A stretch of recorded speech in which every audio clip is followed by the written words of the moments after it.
Welcome to Hidden Diary. Hope you have a great time in here. Raphael and I had a marriage arranged by our powerful families. On the night we got our marriage certificate, he stood by the floor-to-ceiling window smoking all night. Then he told me he was in love with someone else. She's poor but tough, he said, pure and untainted despite her surroundings.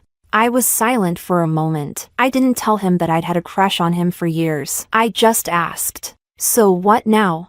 He gave a faint, cold smile. 2 years. Give me 2 years. I won't still be the man getting pushed around like today. When the time comes, we'll get divorced. But don't worry, I'll make sure you and the Sue family are compensated. I agreed, but when that day really came, he wasn't willing anymore. Chapter 1. 3 months after marrying Raphael, I finally met Juliet. It was on my birthday. The Kim family had started preparations half a month in advance. Venue, desserts, wine, everything had to be the best.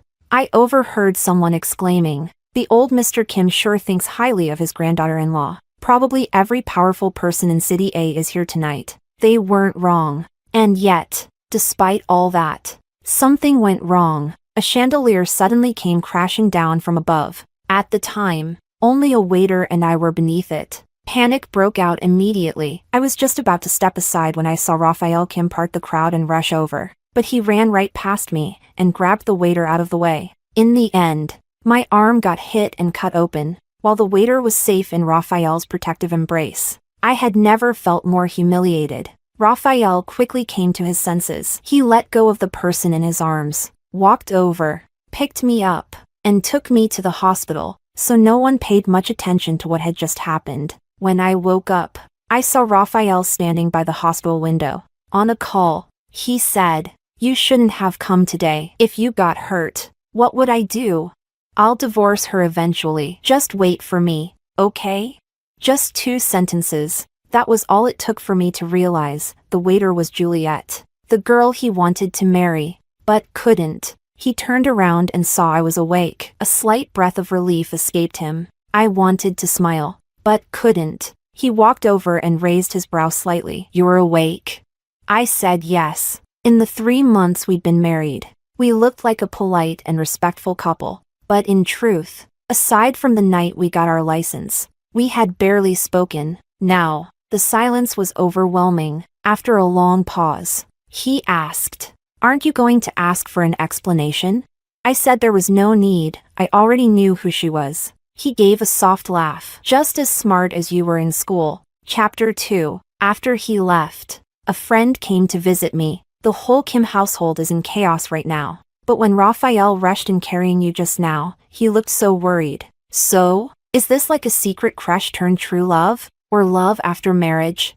"I'm really happy for you. When you first got married, I was genuinely worried. But now, I think it's only a matter of time before you completely win over that cold, untouchable heart of his." Sunlight spilled in through the window. Suddenly I remembered, half an hour ago, I was in the room unwrapping presents. I'd saved Raphael's gift for last. It was a necklace, a well-known brand. I put it on right away. But just now, on Juliet's wrist, I saw a bracelet from the same brand. The gift I was so thrilled about turned out to be something he picked up on the side while buying hers. Out of nowhere, I spoke. "I've already agreed. In 2 years, I'll divorce him." My friend stood up abruptly, as if something clicked in her mind. Shocked, furious, she asked me, "What? Are you insane?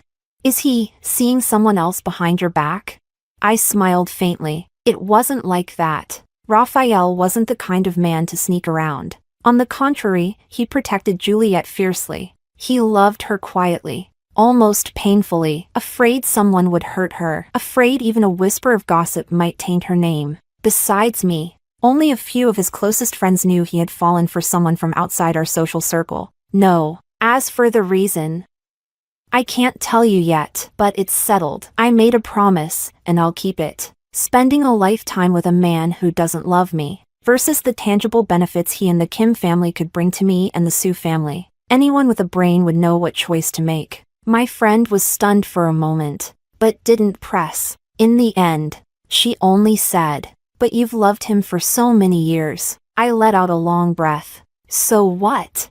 I met Raphael when I was 16. We shared a desk for half a year. When I got sick, he carried me to the nurse's office and stayed the whole morning, missing an important basketball game. When people gossiped that my mother was a homewrecker and I was an illegitimate child, he stood up for me, scolded every one of them, and taught me how to hold my head high. We competed together in math contests, hosted New Year's events. He'd say, "May everything go your way," and I'd respond, "Let's move forward together." But at 23, right before we were about to get engaged, we sat across from each other at the same table. He looked at me, unfamiliar and distant, and said only one thing, "Have we met before?"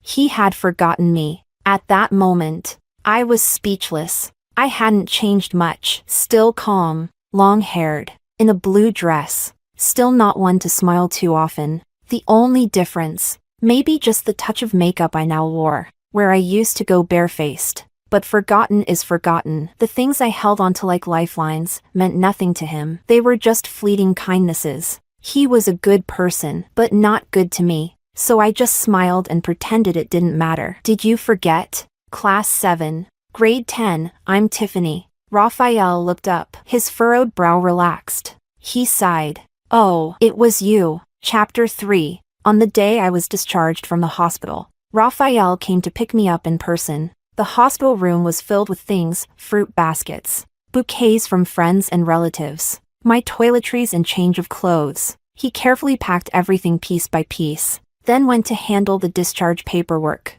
On our way downstairs, he carried all the bags himself. The elevator was crowded. He stood close beside me, body slightly leaning in, shielding me within his space. Even in a situation like this, he remained composed as ever, not the slightest trace of disarray. As we stepped out of the elevator, I looked at him and sincerely said, "Thank you." Raphael glanced sideways at me. No need to be so polite. After all, he paused mid-sentence, didn't finish it. His gaze passed over me, drifting toward another direction. I followed his eyes, and saw Juliet. She was dressed plainly, carrying a small bag of medicine, supporting a middle-aged woman as they walked toward the exit. I watched for a moment and noticed the woman had a limp in her left leg. Every step looked labored.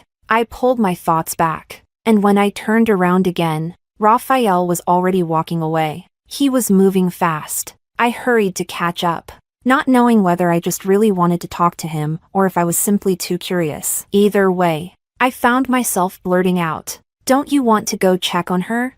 I can get home by myself." As soon as the words left my mouth, Raphael suddenly stopped. I bumped straight into his back. He lowered his head slightly, his expression unreadable. "No need. Let's go." I nodded blankly, then I heard his voice again, light, but with a hint of warning. "Tiffany, I told you about her because I didn't want unnecessary drama. But if that made you think you could involve yourself in what's between us, then you're mistaken." People bustled around the hospital lobby. I quickly lowered my gaze. "Okay. Sorry, I overstepped." He cherished Juliet too much. Of course he wouldn't want others to see her struggling and look down on her for it. Chapter 4. From that day on, I never brought up Juliet again, and neither did Raphael. But I knew he was always keeping an eye on her. Living under the same roof, I inevitably overheard things I wasn't supposed to hear. That's how I found out Raphael had secretly arranged a job for Juliet.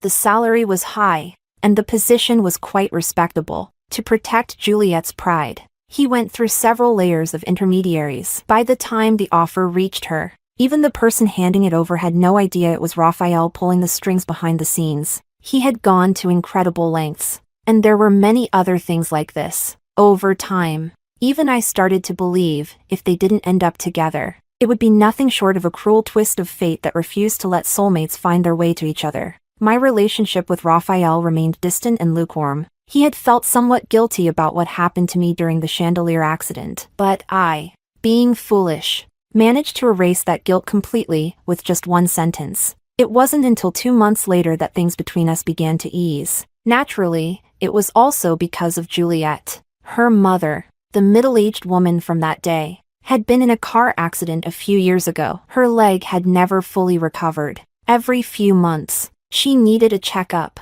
That day, It was raining. While bringing in the laundry, she slipped and hit her head. A neighbor saw and rushed her to the hospital. But Raphael happened to be out of town, attending a full-day meeting in another city. Juliet couldn't reach him. Desperate, she came to the Kim residence. That day, Madam Kim had just returned from an auction and asked me to pick 2 pieces of jewelry from her new collection. Halfway through choosing, I heard a knock at the door. For some reason, my eyelid twitched. I stopped the housekeeper, who was about to answer it, and went to open the door myself. There she was, Juliet, her face pale and helpless. She froze for a second when she saw me, then bit her lip. "I'm here to see Raphael." I hadn't said a word yet, when old Mr. Kim's voice came from behind, deep and commanding. "Tiffany, who's at the door?" I thought I heard someone asking for Raphael. I froze. Juliet and I locked eyes. Then I turned back, smiled faintly, and gently took Juliet's arm, exposing her right in front of the Kim family. "Grandpa, it's my friend. She came to see me." Mr. Kim gave us a long, meaningful look. After a pause, he nodded. "If you have something to take care of, go ahead. I'll have the driver take you." I said okay, then walked Juliet out of the Kim house. Chapter 5. I didn't let the driver take us. Instead, I went to the garage and found one of Raphael's cars. Juliet didn't want to get in at first. She asked me, "Do you know where Raphael Kim is?" Ever since Raphael and I got married, she had blocked him completely. My birthday was the last time they'd had any contact, and even then, it was through Raphael's assistant's phone. In a way, she really was proud and resilient. I lowered the window, my face turning a bit cold. "He's not coming back. If you came here to find him, it must be urgent. Whatever he can do, I can do too. Get in the car, I'll help you. If not, then forget it." Juliet looked at me for a long moment, then finally got into the passenger seat. She gave me the hospital's address. Without a word, I started driving. Once we arrived, I helped her with the paperwork, paid the bills, and even called in a favor from a friend to get one of the top doctors in the hospital. After everything was arranged, I went to the surgical wing and saw Raphael. Across the hallway, he looked worn and rushed, half crouched beside the girl he cherished. He reached out, gently wiped her tears, then took off his suit jacket and draped it over her shoulders. He said to her, "I've got this." Juliet nodded, eyes red from crying. "Okay." At that moment, I realized I wasn't needed anymore. I walked out of the hospital, opened our chat, and sent Raphael a brief update on everything that had happened. Then I went home, took a shower, and waited for his message. At 1 a.m., he replied, just 2 words, "Okay, thanks." Chapter 6. It wasn't until the next night that I saw Raphael again. I was coming downstairs in my pajamas when I ran straight into him. His body stiffened slightly. He looked at me, and for a moment, seemed completely stunned. I didn't ask how Juliet was doing, but surprisingly, Raphael brought it up on his own. After telling me, he looked up and added, "She wanted me to explain what happened on your birthday. She didn't mean to cause trouble. She didn't know that was the Kim family estate."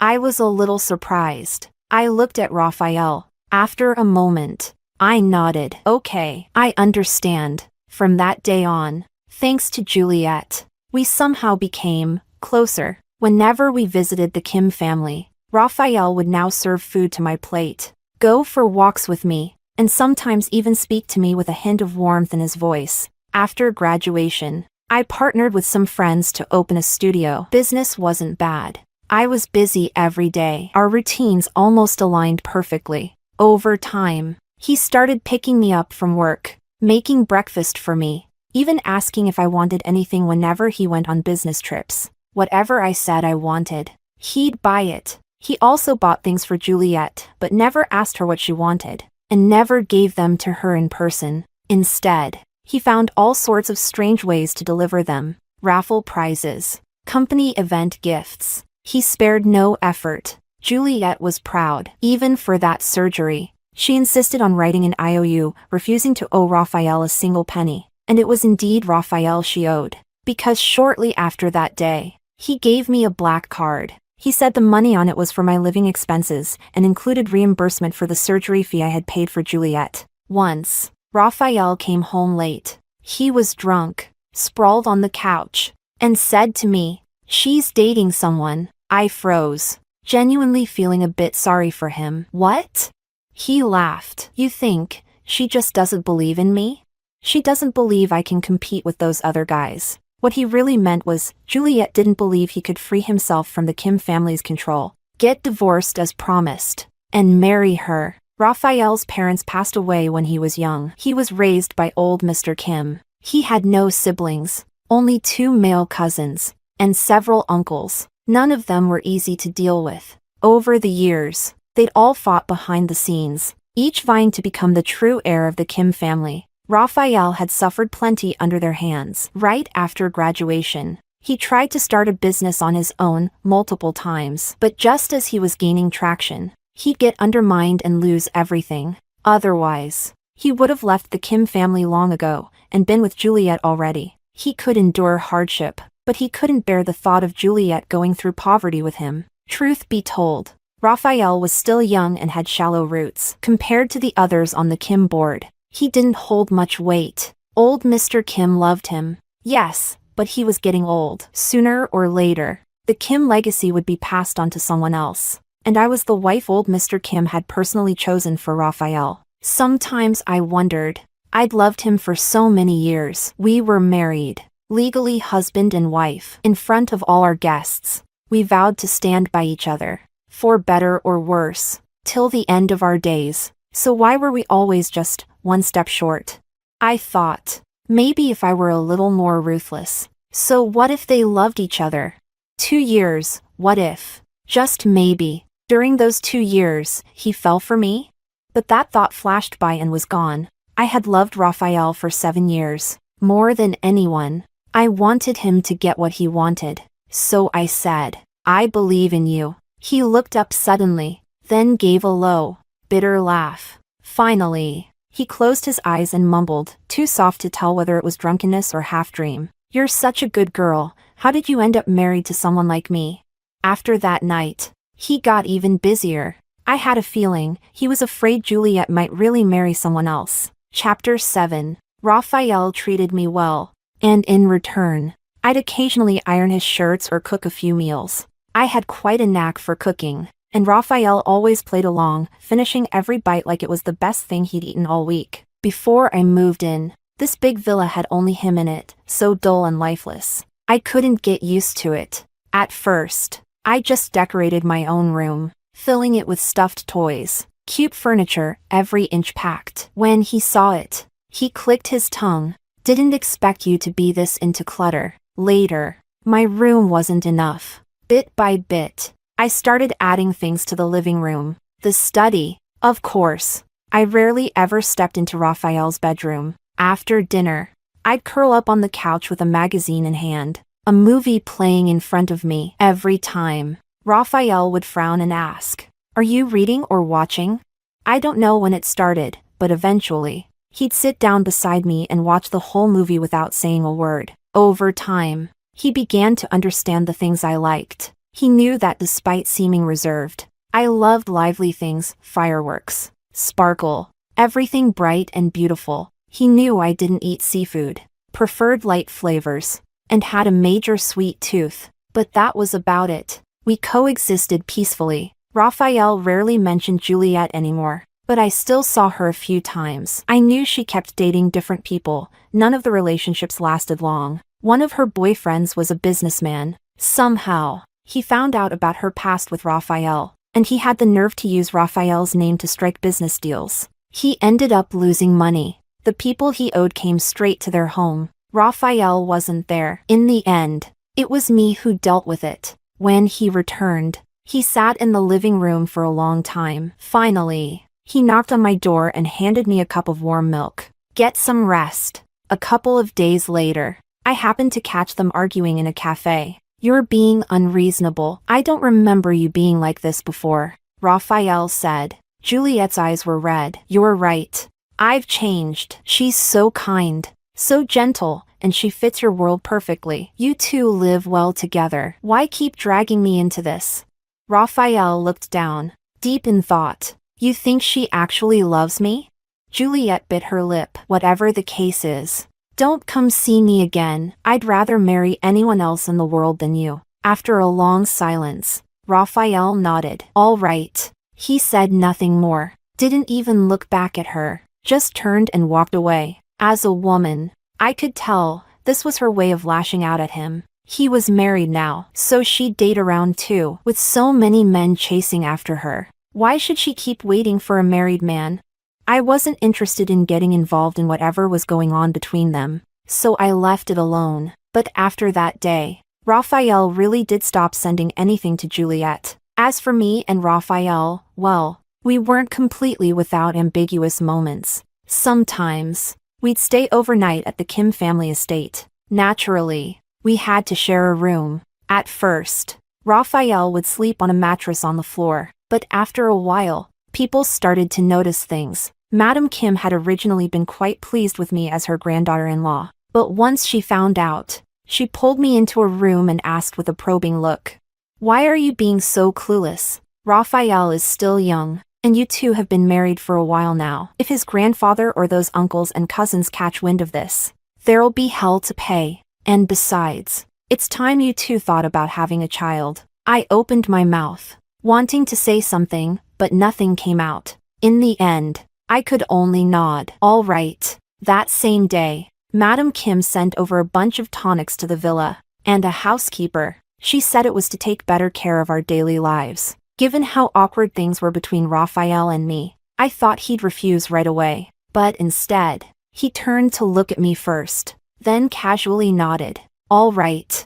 I stayed quiet for a moment, thinking maybe he just wanted to ease the elders' worries, so I said nothing more. From then on, he moved into my room. I asked him, "I thought you couldn't stand." He raised an eyebrow. Too quiet on my side. People might notice. We slept in the same bed, with 2 separate blankets. But I'm a restless sleeper. More than once, I woke up with my hand draped across his neck. I always felt guilty, but he would just chuckle and say, "It's fine. Technically, I'm the one taking up your space." One time, I was sleeping so soundly that I accidentally slapped him in the face and hit his lips. Before I could even react, Raphael had pulled me into his arms. In the dim room, his eyes were half closed from sleep as he held my wrist still. "Stay still." I blinked in surprise, then nodded obediently. Okay. Chapter 8. A little over a year into our marriage, a problem arose at one of the branch companies under Raphael's management. He was suspended from his position.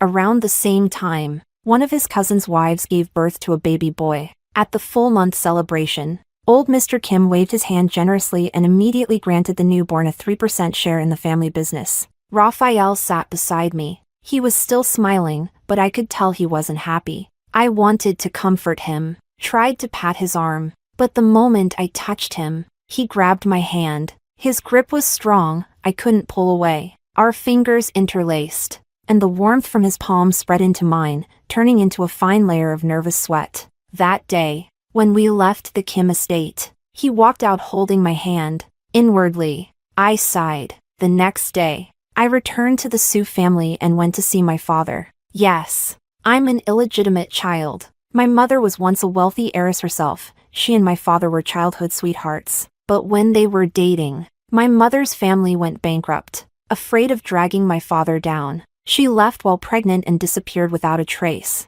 He married someone else. She raised me alone. When I turned 16, my father finally found us. He told us his wife had passed away a couple of years earlier, and he was willing to take us back in. By then, my mother's health was already deteriorating. She agreed. She passed away in my senior year of high school. I cried my heart out in the stairwell, and the only person who stopped was Raphael. He gave me a handful of candy. I kept that candy for years, and later, watched helplessly as they rotted away. So, the truth is, my relationship with my father is just average. In all my life, I've only ever asked him for 2 favors. The first was when the Kim family proposed a marriage alliance with the Sue family. My father thought the Kim family was too complicated, too dangerous. He refused to let me marry into it. But I didn't care. I went to him and said I was willing. Back then, I didn't know Raphael had someone he loved. If I had known, I wouldn't have let myself end up where I am now. I've asked myself too, how could Raphael already have someone he loved? Back in school, he was the shining star, admired by everyone. Plenty of girls chased after him, sweet, pure, gentle, beautiful, each one prettier than the last. But he didn't even glance at them. At the time, we sat at the same desk. One day, his best friend teased him right in front of me. So many girls. Kim, there's seriously not a single one you like?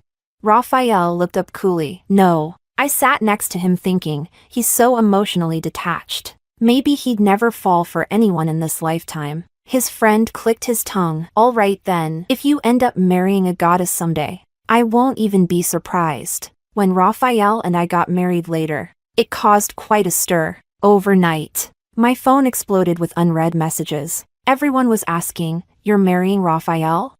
And now, here came the second time I asked something of my father. I hoped he could help Raphael. He looked at me for a long time, then frowned. I heard he doesn't treat you all that well. I responded quickly, stubbornly, that's not true. He treats me just fine. My father sighed and finally waved his hand. Go home. He acted fast. It didn't take long before the issue with the branch company was resolved. Chapter 9. The moment I got the news, I rushed home. That morning, I had coughed a couple of times before leaving. My throat had felt scratchy. Raphael noticed and promised to make me some soup that evening. When I stepped inside the house, he had just finished cooking and was about to text me. I ran up to him, uncharacteristically excited, and held out what I had in my hands. Happy? He looked at it for a long time before shifting his gaze, softly replying, and then casually reached out to ruffle my hair. Of course. I wouldn't realize until much later, that this was all just a calculated retreat, a way to gain ground by yielding. Back then, I had unknowingly made things worse. The next evening, we had agreed to meet and celebrate. But when the time came, Raphael didn't show up. I tried calling him, his phone was off. His assistant said he didn't know where Raphael was either. I waited until the restaurant closed, then finally went home. But when I opened the door, I saw someone I hadn't expected at all. Juliet. The ends of her hair were still damp. She must have just taken a shower. And she was wearing one of Raphael's shirts. I sobered up in an instant. I asked myself, what was I even so happy about? His joy, his future. It was never something I was meant to share. I smiled at her, changed my shoes, and walked inside. Raphael was lying on the couch, fast asleep. As I passed by him, the blanket covering him slipped to the floor. I bent down to pick it up, but Juliet stepped over and gently took it from my hands. She leaned in to cover him. Her movements were soft, tender. Raphael suddenly grabbed her wrist. His voice was low. Don't go. Juliet smiled faintly. We ran into each other outside. I was being difficult with a client and drank too much. He got worried and brought me home. Don't misunderstand. Raphael was too tired. He just fell asleep. I said, okay. Then take good care of him. Then I went upstairs and slept like the world had ended. It was time to get divorced. Whoever wants to be Mrs. Kim, let them have it. Chapter 10. I woke up the next morning to see Raphael standing by my bedside. His gaze was dark, voice low. Tiffany, you've got a pretty big heart. Another woman walks into your home like she owns it, and you sleep through the night? I snapped awake. Huh? Someone else came over? Raphael frowned and didn't reply. Then I caught on. She's not exactly a stranger. In fact, it probably wouldn't be long before she became the real mistress of this house. Raphael looked at me, sighed, and finally said, last night, I waved my hand. Doesn't matter. I didn't wait that long anyway. I ate everything myself. You missed out. That's your loss. He stared at me for a moment, then let out a quiet, helpless laugh. All right, my loss. Next time, will you take me along to try it? I didn't think too much about it and just nodded, then pushed him out of the room. I need to get changed. After the door shut behind him, I sat on the bed, staring into space for a long time, and all of a sudden, my face felt cold. I reached up to touch it and only then realized I was crying. How could I not be heartbroken? These past few months, if I'm being honest, there were moments when I thought, maybe, just maybe, Raphael might like me, even just a little. But he didn't. Not even a little. But actually, I lied to him too. I never ate a single bite of that dinner last night. I have no idea if it was good. And I wouldn't be taking him out to try anything next time. There wouldn't be a next time. This was it for us. Chapter 11. After that day, I barely spoke to Raphael anymore. I used the excuse that I needed to clear my head and get out of the house for a while. I gave the housekeeper some time off. And when Raphael wasn't home, I moved his things back into his room. In the mornings, I started waking up half an hour earlier on purpose. After work, I'd stall before going downstairs. When Raphael texted me, I only replied selectively, even if he were clueless. By now he should have sensed something was off. And sure enough, one morning, I woke up to find him standing outside my door, looking like he hadn't slept all night. He stared at me for a long moment, his eyes dark and sharp. "What's going on with you? What's all this about lately?" I looked at him. "Nothing. Now move, I need to get to work." He blocked my way. Unmoving. I tilted my head up, voice tinged with irritation. "Yes, I'm living in your house, spending your money, wearing the clothes you bought. But if that makes you think that you get to control my life, then you're wrong." The moment the words left my mouth, I paused. Why did that sound so familiar? Where had I heard that before? Just as the thought crossed my mind, Raphael's phone rang. He let out a heavy breath, picked it up, and gave me one last look. "Whatever this is, let's talk tonight." I didn't think much of it. After washing up, I left the house. Chapter 12. That night, I didn't go home. It wasn't like I was intentionally avoiding him. A while back, our studio had landed a client that required an on-site visit out of town. It was originally supposed to be handled by a friend of mine, but she twisted her ankle that day and could barely walk, so I had to take over. By the time I landed in Jiangqing, it was already 10 p.m. I turned on my phone and saw several missed calls from Raphael. A flood of messages followed. The last two read, "Your location? I'll come pick you up." I thought for a moment and finally sent a reply. "No need. I'll be back in a couple of days." He responded quickly, like he'd been holding his breath and finally let it out. "All right, I'll wait for you." I ended up staying in Jiangqing for 2 months. Met quite a few people. One of them was a pretty influencer. We got along well. One day she asked me, half whispering, "Hey, are you actually some rich heiress?" I blinked. "Huh?" She grinned. "I've seen your pictures. A perfect match. Married into a wealthy family. So, how's the fairy tale life? Are you happy?" I didn't ask where she'd seen the pictures. This circle is small. Jiangqing isn't far from City A. When Raphael and I got married, a bunch of his friends posted our wedding photos on social media, with captions like "a match made in heaven." Of course, Raphael had them take it all down shortly after. He said he didn't like being flashy, but I knew he just didn't like being seen with me. Happy? Maybe I was. At some point. But life is long, and hearts are fragile. When you're constantly ignored and forgotten, it's hard not to be hurt. Still, I had no interest in talking about that with an outsider. "It's been good," I said. She raised her brows. "Really?"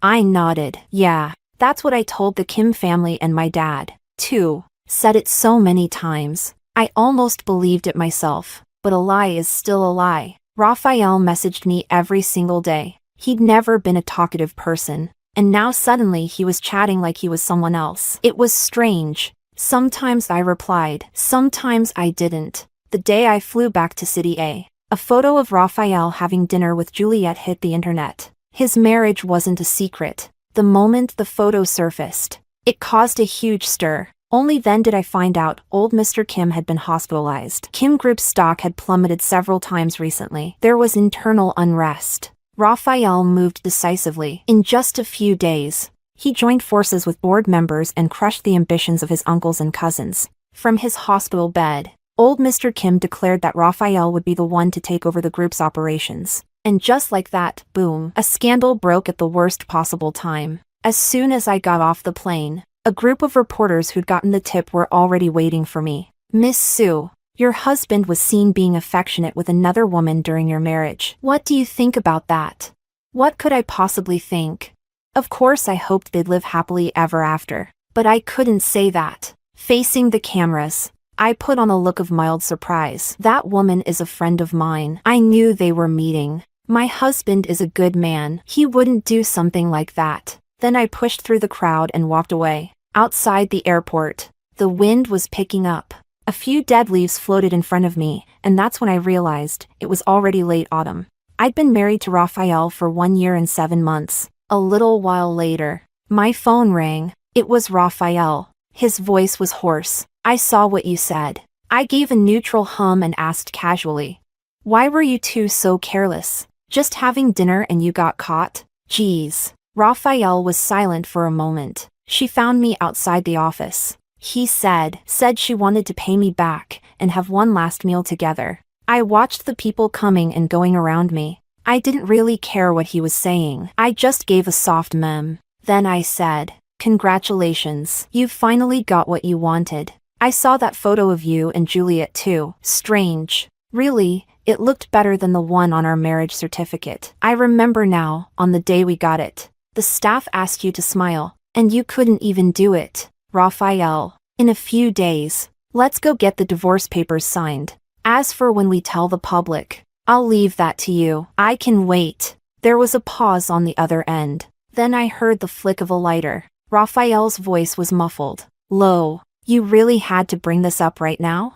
"Yeah." His breath caught slightly. "We'll talk later." Chapter 13. Raphael got even busier. I kept looking for a chance to talk to him, but he was always unavailable. So I stayed by old Mr. Kim's side, running back and forth between the hospital and the studio. Gradually, he began to regain consciousness. Sometimes, he would talk to me. "My grandson, he's too sharp, too ambitious. But with you around, I feel at ease. You're a good girl. I trust you." I pressed my lips together, not quite daring to accept such praise. But Mr. Kim just chuckled. "He hasn't gone to see that woman in a while now, has he?"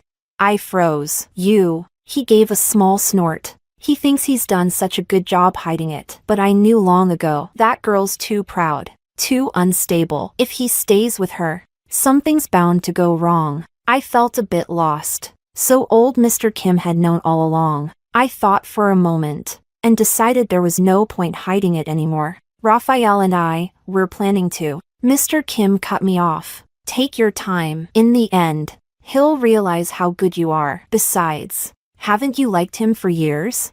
I blinked. "Huh?" He thought for a second. "When Raphael was in high school, he hurt his leg playing basketball. Took half a month off. You went to his house every day to bring him homework. Then, when your father brought you to the Kim estate, I recognized you right away. Girl." In that moment, tears welled up in my eyes without warning. "Grandpa." So that was why. That's why he chose me without hesitation. Why he'd personally visited my home again and again. Not long after, Mr. Kim fell asleep, and I was done crying. I checked my reflection in my phone screen. My eyes were swollen, but not too bad. Just as I opened the door to the hospital room, I saw Raphael standing outside. I had no idea how much he had overheard. He looked down at me. After a long silence, he reached out and gently wiped away the tear at the corner of my eye with the pad of his thumb. Then he sighed. "What do you feel like eating later?"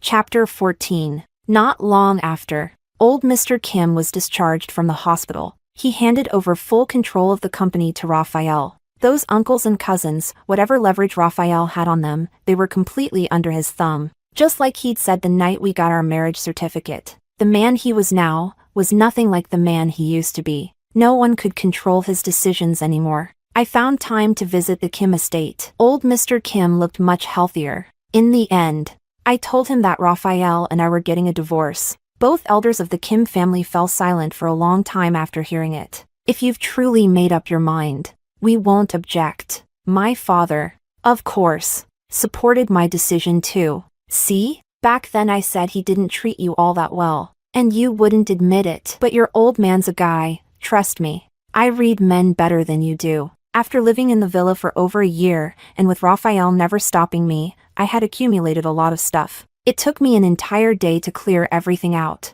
When Raphael got home, I was packing the last of it. He stared at me and asked, already knowing the answer, "What are you doing?" I stood up. "Isn't it obvious? We agreed, once you officially became the heir to Kim Group, we'd get divorced." Raphael let out a slow breath. "I don't want to get divorced anymore. Isn't that enough?" I looked at him, confused. "Why? Wasn't this what you wanted all along?" He laughed, like I was being naive. "Tiffany, people change, right? So what makes you so sure I haven't changed too?" That day, outside the hospital room, you heard it, didn't you? Fine. I admit it, I liked you for many years, but not anymore. His expression stiffened slightly. "I haven't treated you badly, have I?" No, he hadn't. But the better he treated me, the greedier I became, and the greedier I got, the easier it was to be disappointed. I tilted my head up. "Raphael." He responded softly, "Yeah. Did you really just realize I liked you?"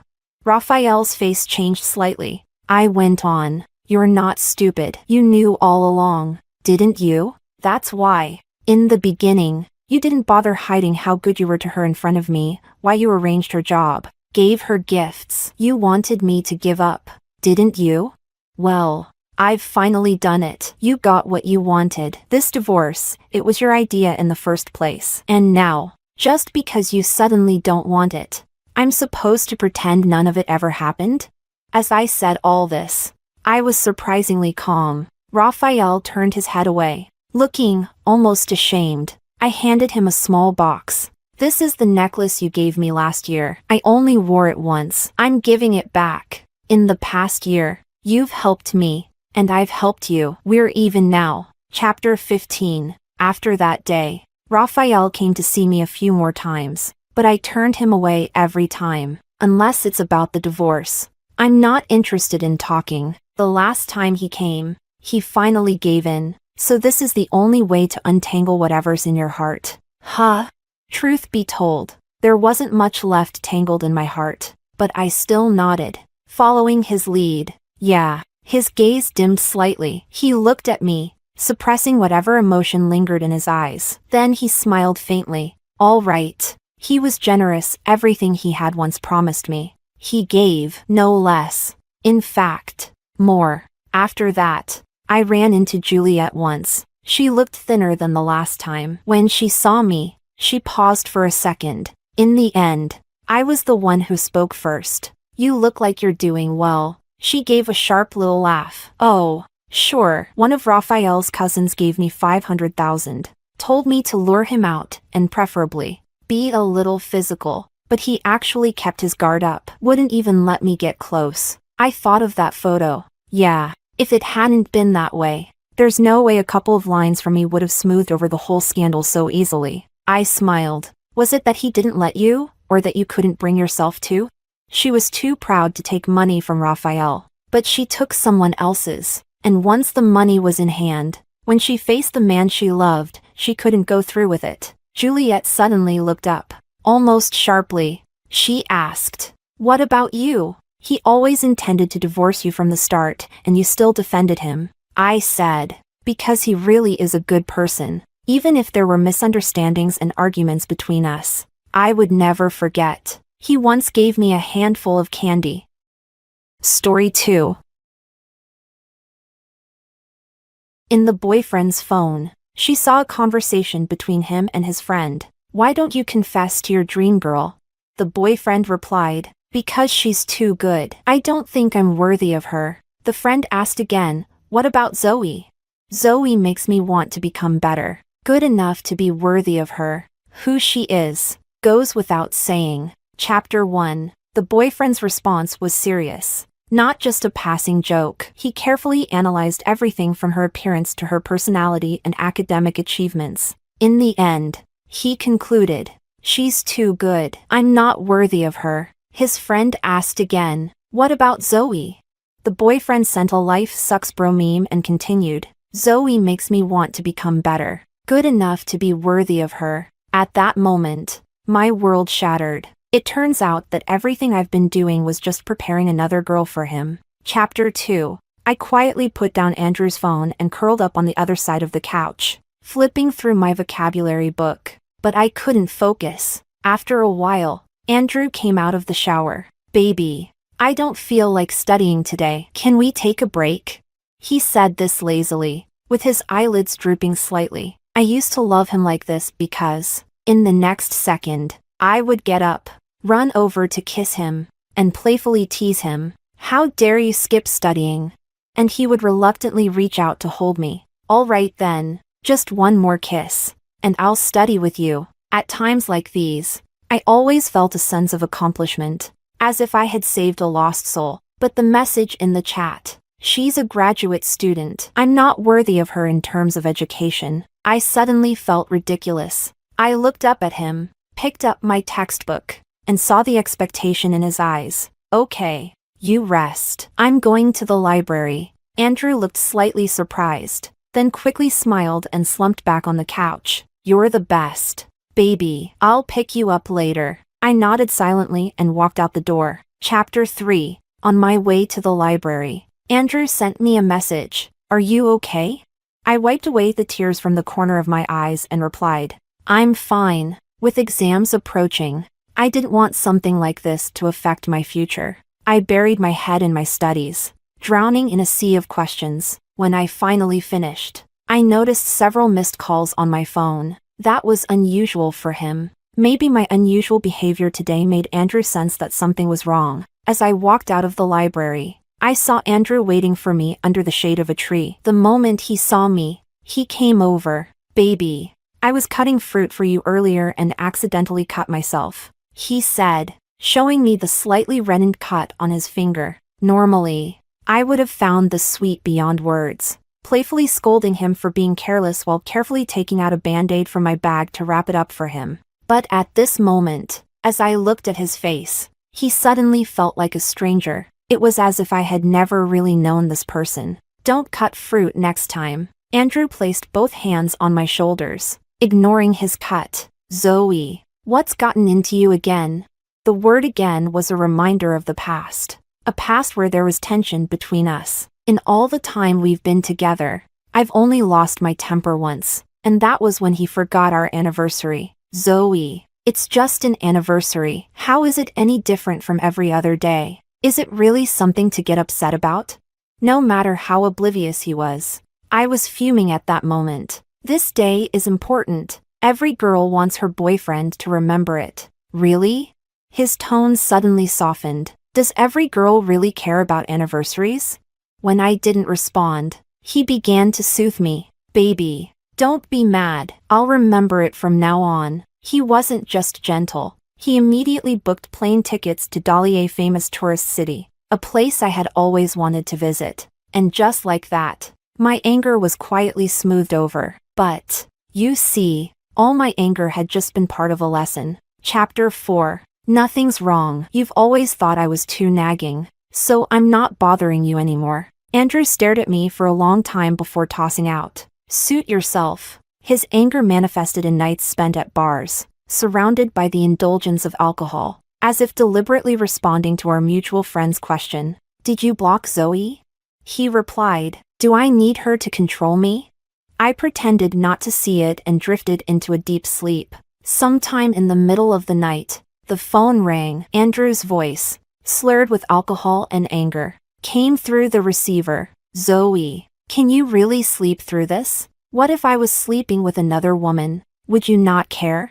Chapter 5. 4 in the morning, I had finally fallen asleep, only to be woken up by his call. My tone was cold. "Andrew, whatever you want to do.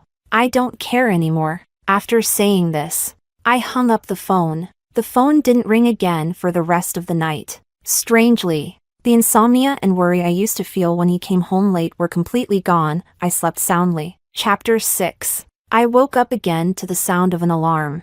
"How can you sleep? At your age, how can you sleep?"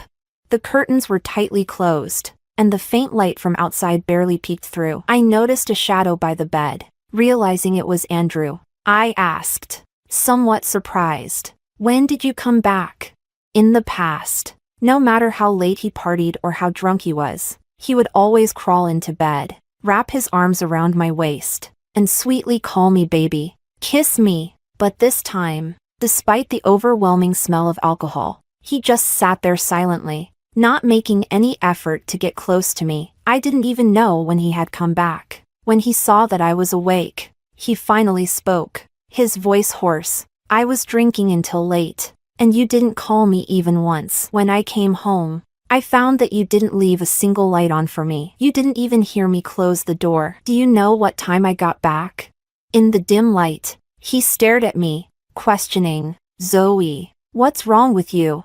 I sat up, turned on the light, and the sudden brightness made both of us squint. I noticed that his usually clean-shaven face looked a bit disheveled, with stubble on his chin and bloodshot eyes. Andrew, I saw that I'm not your top contact. It was Laura, the one you called your dream girl. Andrew's pupils slightly dilated, and his lips quivered. I continued, ignoring his reaction. You told your friend that she's exceptional, that you're not good enough for her, so you settled for me. In your eyes, she's amazing, and I'm not even your compromise, just a stepping stone in your pursuit of love. I sniffled, the last remnants of hope within me growing fainter with every second of his silence. Andrew, do you have anything to say for yourself? He suddenly stood up, as if he wanted to say something, then ran his hand through his hair in frustration. He couldn't look me in the eye and remained silent for a long time before finally giving up on any pretense. Zoe, who gave you the right to look at my phone? In that moment, the last shred of hope I had died. I didn't expect such a panicked response from him, and for a moment, I felt an urge to laugh. And I did, I actually laughed. It's over. I spent all of yesterday wondering how I would feel when I finally said those words. Sad, heartbroken, unwilling, but I never imagined that when I actually said them. All I felt was relief. A relationship so unequal, better to end it sooner rather than later. Andrew looked at me in disbelief, unable to comprehend that it was me, the girl who had pursued him for a year, who was saying this. Are you serious? After a long pause, he finally realized I wasn't joking. Fine, do whatever you want. I'm not good enough for her, but I'm not good enough for you either. He said this with a dark expression, then slammed the door and left. Chapter 7. I quietly packed my things. Back then, Andrew, afraid he wouldn't study seriously, had sweet-talked me into studying with him, convincing me to help keep him on track. At the time, it felt sweet, like I had found a boyfriend who included me in his future plans. But now, it all seemed like a joke. Dragging my suitcase back to the dorm, my roommate paused what she was doing and looked at me with wide eyes, utterly surprised. Why are you back? I replied calmly. We broke up. Without thinking, my roommate blurted out, but you liked Andrew so much. How could you agree to break up with him?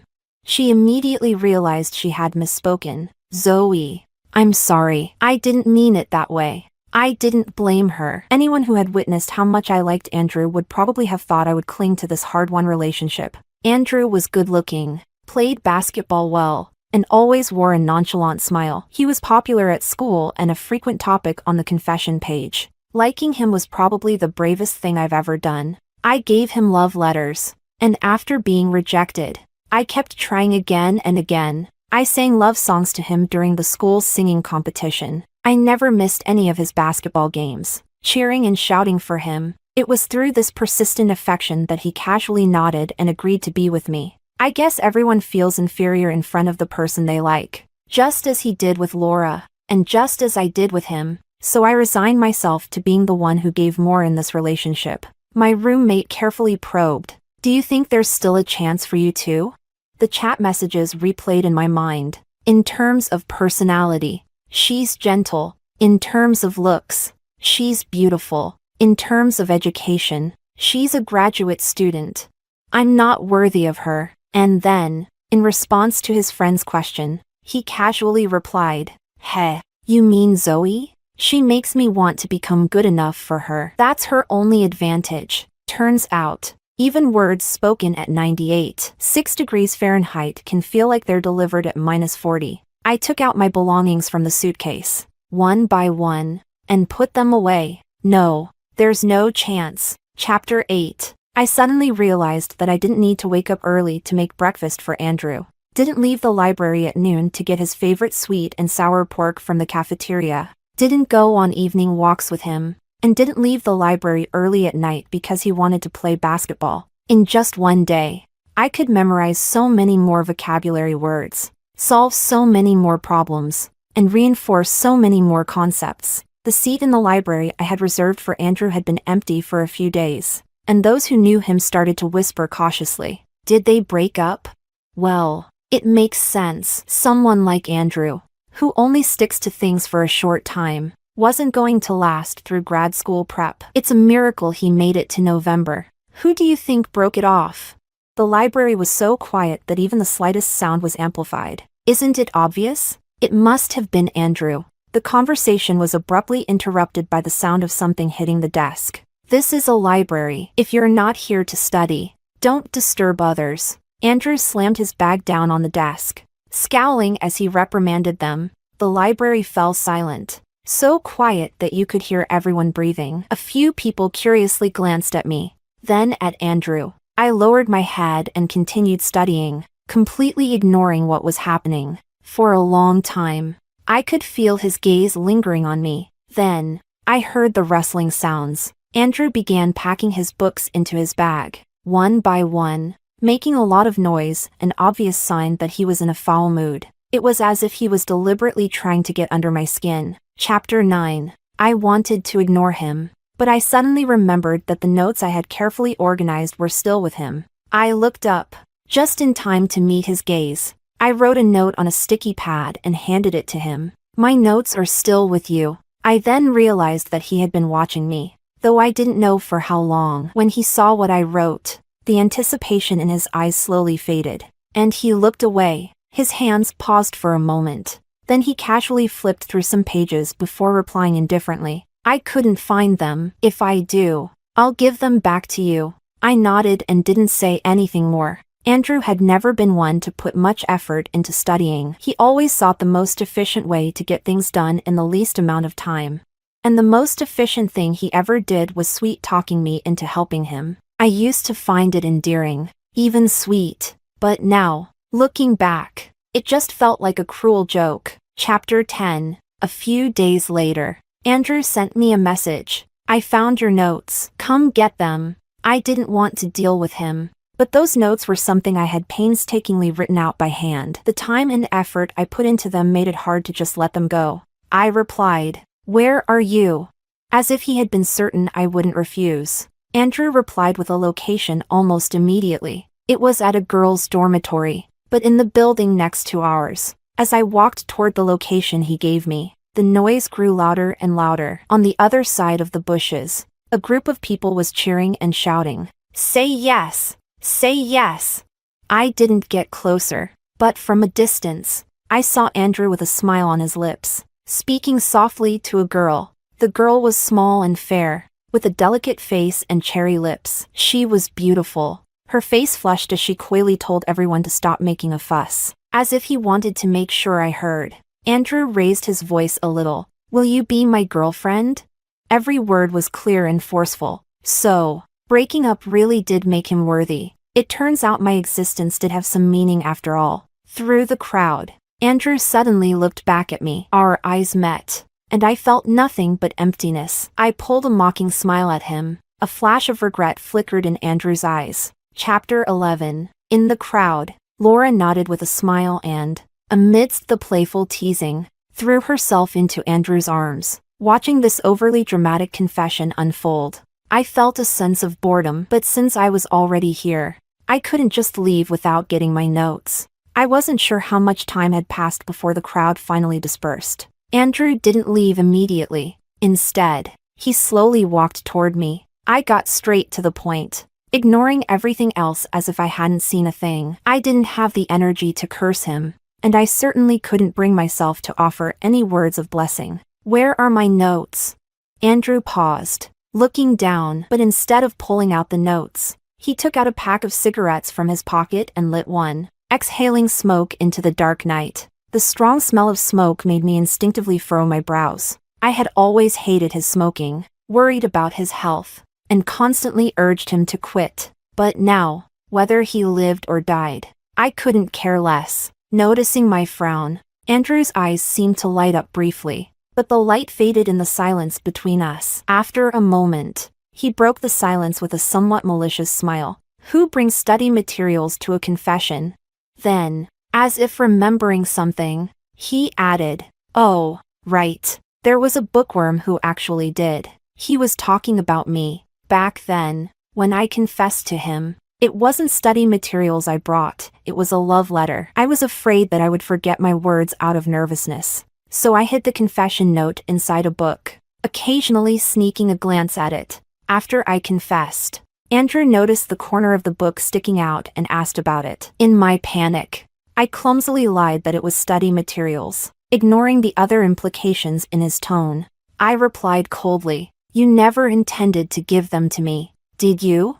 Seeing the unspoken confirmation in his eyes, I felt a surge of anger. Forget the notes. I don't want them anymore. The notes were just a pretext. He had only found an excuse to make me witness his love story with his white moonlight. And once again, I had foolishly believed him. Hearing me say that, Andrew's voice took on an edge of anger, his throat raspy from the cigarette. "Zoe, am I just like those notes to you? Something you can toss aside so easily?" In the darkness, his eyes seemed to glint with a cold light, as if he wanted to swallow me whole. I looked up at him, at the face that had once captivated me but had long since lost its luster through endless compromises and concessions. At that moment, it was as if I no longer recognized him. How could someone who had just confessed to another girl minutes ago now turn around and question his ex-girlfriend for breaking up with him? He must be out of his mind. I didn't answer his question. Instead, I went straight for the wound. "Andrew, there's one thing you were right about. You really aren't good enough for her." We both knew exactly who her was. Andrew's face darkened instantly. Chapter 12. When I returned to the dorm, my roommates were in the middle of a discussion. The moment they saw me, the room fell into a deathly silence. It didn't take a genius to figure out what they were talking about. "It's okay. I saw it live. You guys are actually behind on the news." Seeing my calm expression, my roommates quickly resumed their chatter. "That scumbag. How could he move on so fast? Zoe, you did the right thing breaking up with him. That girl isn't even all that. She can't compare to you. Zoe, I knew they were trying to support me, but I still felt the need to be fair. I actually think she's quite pretty." I glanced at the mirror. With the pressure of grad school exams and the lack of time, my hair was dry and frizzy, my complexion sallow, and there were dark circles under my eyes. But I also knew this was just temporary. One of my roommates looked a bit relieved and said, "It seems like you've really moved on." Chapter 13. My roommates had started openly cursing Andrew in the dorm. They no longer referred to him by name. He was simply that scumbag. The first thing they did every morning was check his social media to see what he had posted, and then they would critique him based on the day's content, thus beginning their day. What began as an effort to protect my feelings had evolved into the #1 item on their daily to-do list. One morning, as one of my roommates brushed her teeth,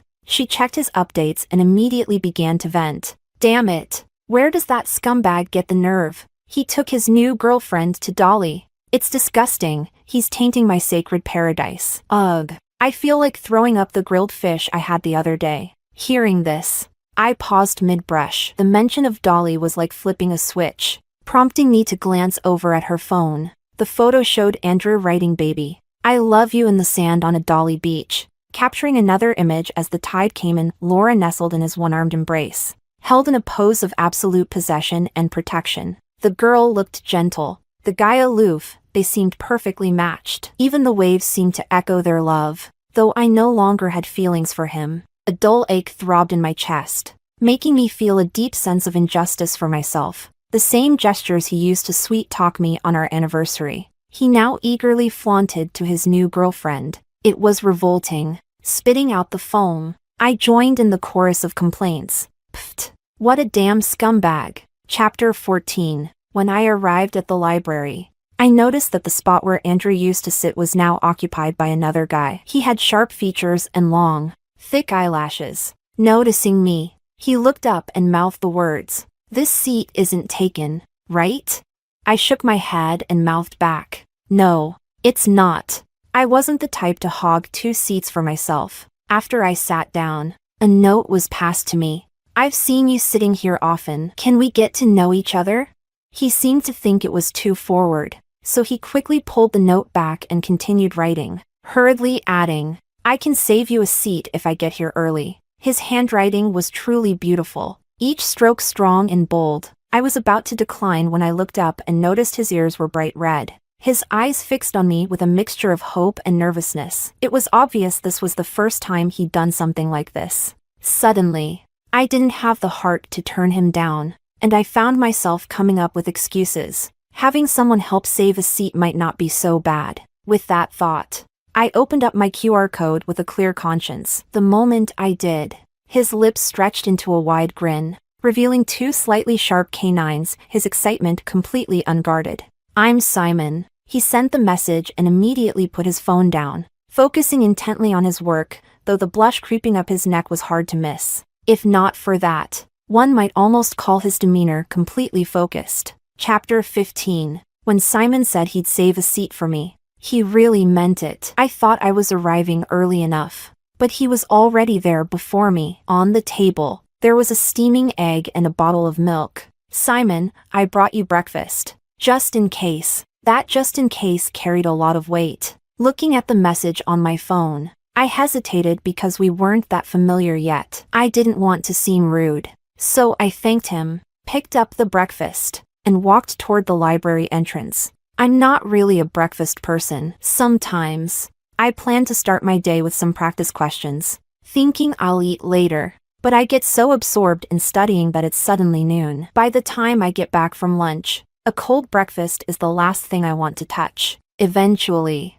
to avoid wasting food, I stopped buying breakfast from the cafeteria altogether and started bringing vacuum-sealed bread from the supermarket instead. But even then, I'd often forget to eat it. Over time, I developed the habit of skipping breakfast entirely. Andrew knew about this habit of mine but never tried to persuade me otherwise. He just let me be, leaning against the library's corridor. I looked at the egg and milk in my hand, and a warm feeling spread through my chest. I had always been the one bringing breakfast for others. This was the first time someone had brought something for me. Chapter 16. I didn't expect it to happen again, but after accepting the first breakfast from Simon, it became harder and harder to refuse. Simon seemed determined to bring me breakfast in every possible variation, and I suspected he had scouted out every breakfast spot around campus. Over time, my initial awkwardness gave way to a more comfortable routine, where the two of us would sit together at the library entrance,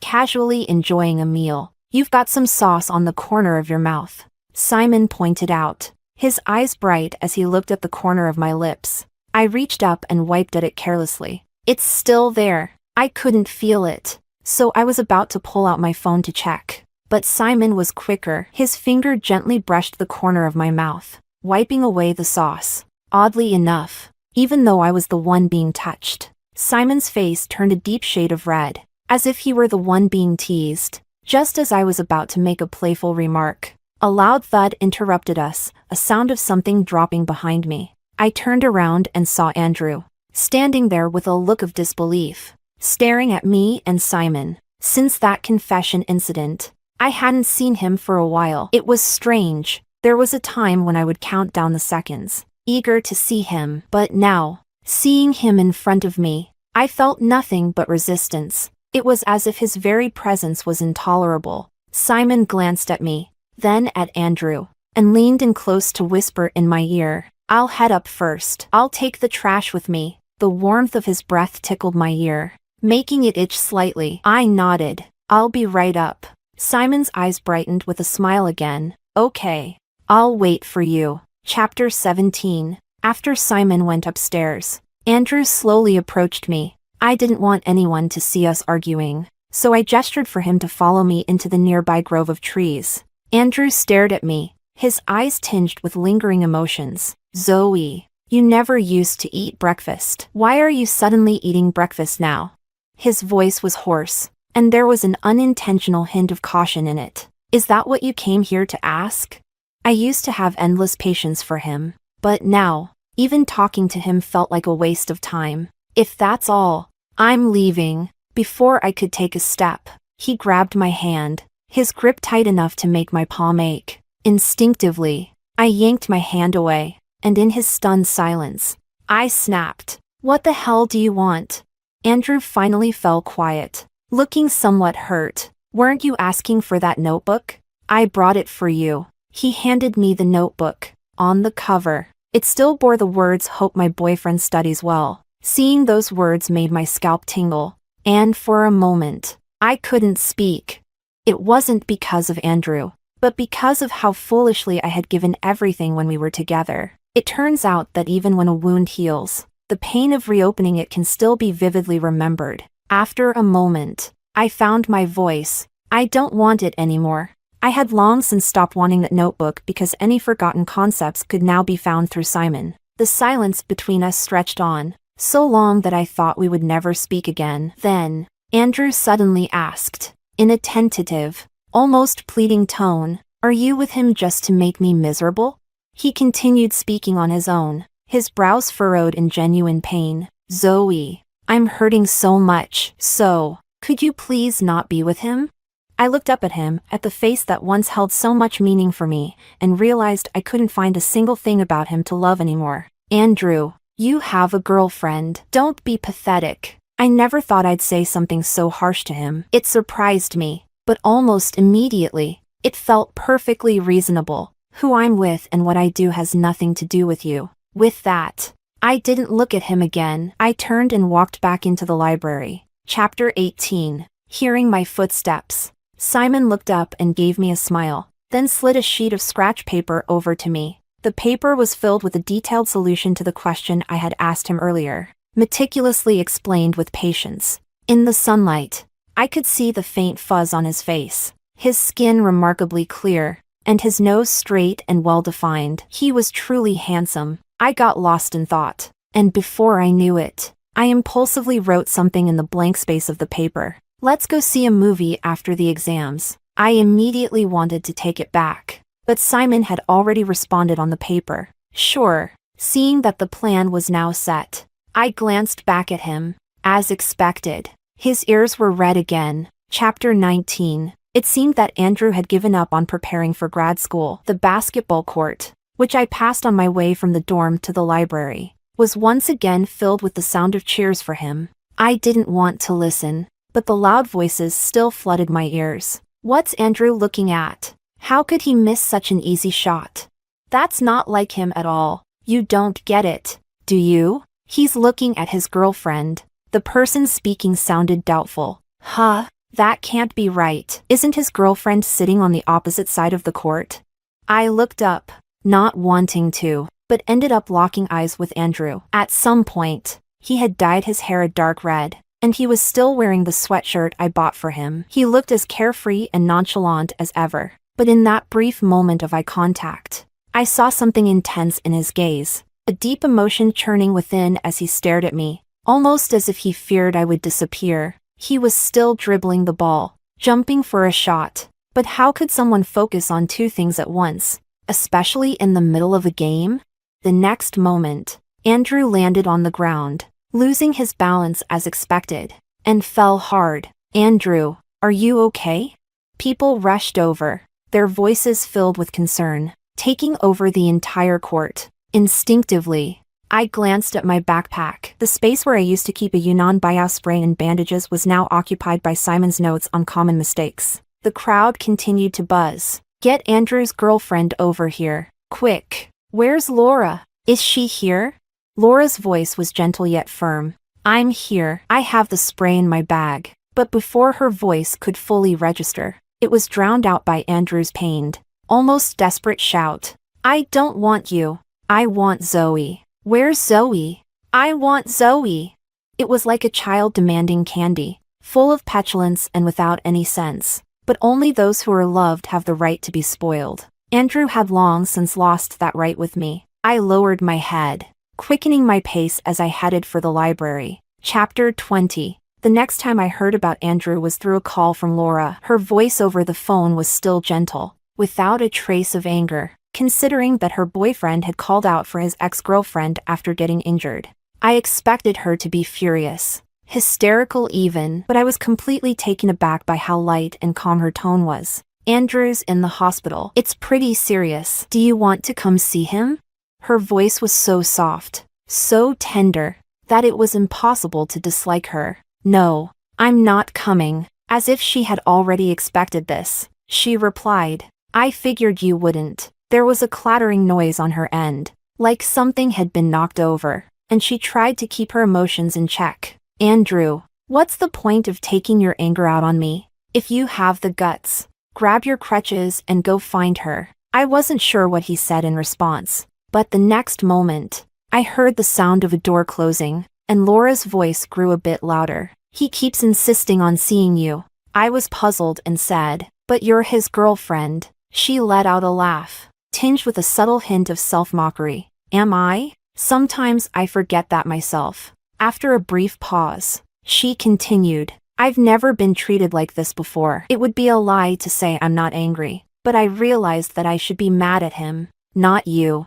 I saw you at the court that day, and I saw you the day he confessed to me. I've been watching you, asking around about you, trying to figure out who this girl is that he can't seem to forget. But then I realized it's not so much about how much he likes you, but more about how the hardest thing to forget is what you can't have. Just like how it was with me before, and how it is with you now. Laura was clearer about the situation than I was, and she was more willing to let go. She sniffled, her voice catching in her throat for just a moment before she steadied herself again. Zoe, someone like him isn't good enough for me, and he's certainly not good enough for you. I never imagined hearing something like that from her. If it weren't for the awkward circumstances, I think she and I could have been good friends. So, you too. It was like she knew what I was going to ask. She let out a bitter laugh. Of course. We'll break up. Just not right now. I don't want to be labeled as the heartless girlfriend who dumped her boyfriend while he was sick.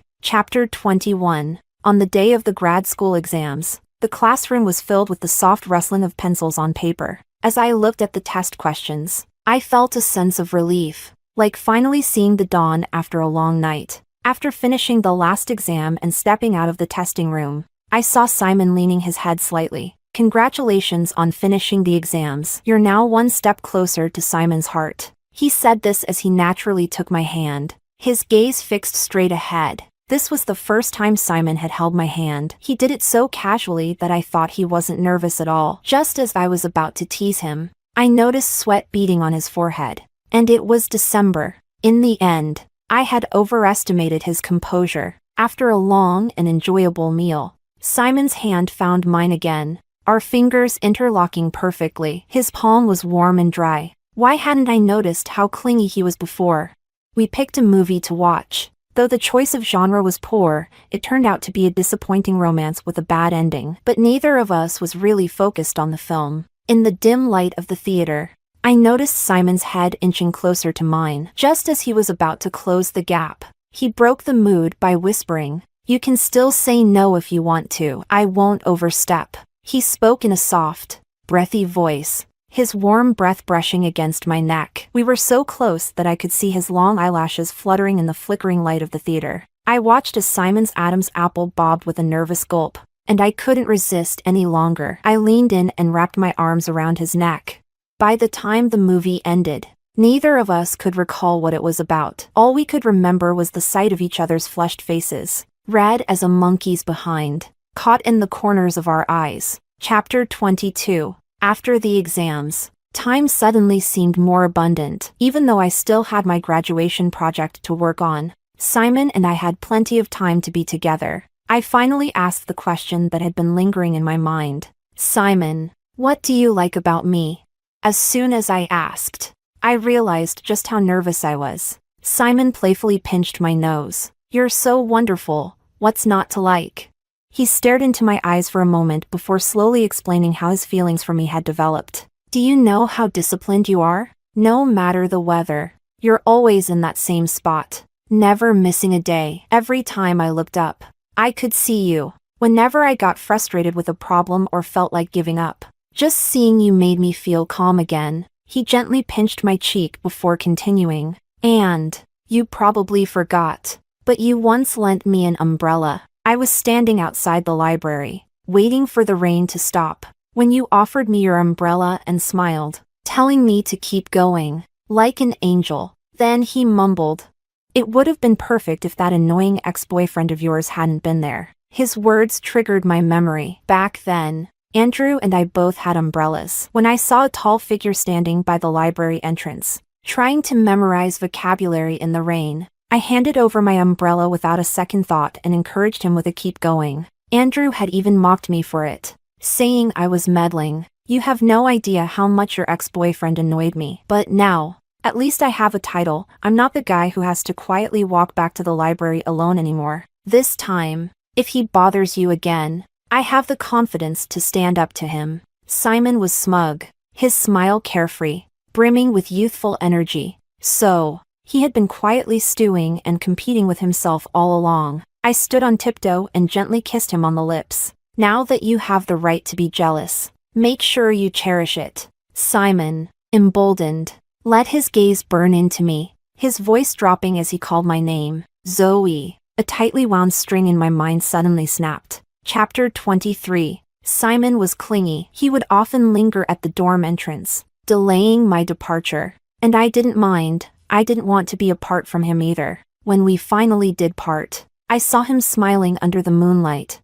his happiness unmistakable. Go on, I urged. Simon took a few steps, then kept turning back, his eyes filled with reluctance. After finally sending him off, just as I was about to enter the dorm, I felt a sudden grip on my arm. I turned around to see a pair of reddened eyes. Zoe. I broke up with her. Andrew's hand clung tightly to mine. I tried to pull away several times, but his grip was firm, almost bruising. I glanced at my arm, noticing it was already turning red. He never knew how to consider others' feelings. Not when we were together, and not now that we were apart.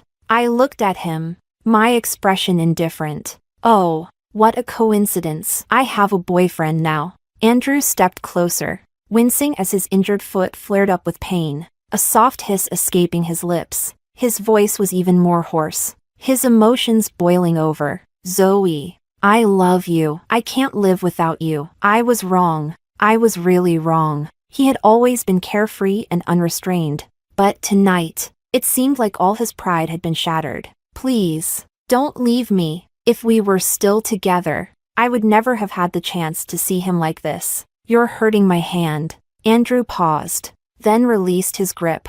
You never learned how to treat others well. It's like you think anyone who loves you has to be ready to suffer. But Andrew, why?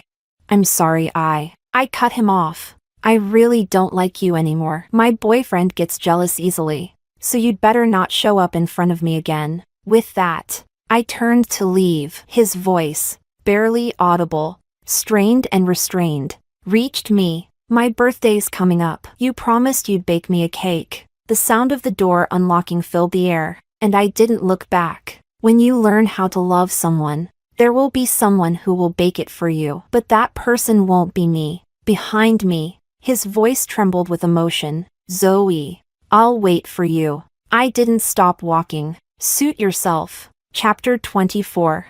I had just settled into bed when Simon's personalized ringtone started playing. Come outside for a moment. There's something I almost forgot to give you.